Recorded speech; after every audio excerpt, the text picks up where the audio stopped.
এই দেখুন জামশেদ টাটার ভিতরে যেখানে লোড করতে এসেছিলাম পাহাড়ের উপরে গাড়ি নিয়ে, এখন লোড করে আমরা নিচে নামছি।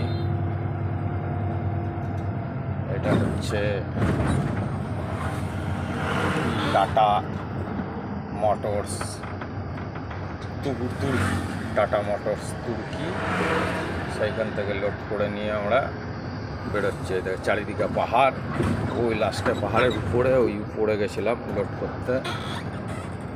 ওইখান থেকে লোড করে নিয়ে এখন বেরিয়ে, এই যে নদী, কি নদী এটা, একটা পাহাড়ের তলায়, চারিদিকে পাহাড়ের তলা দিয়ে নদী, ওই ব্রিজটা পার করছি এখন আমরা।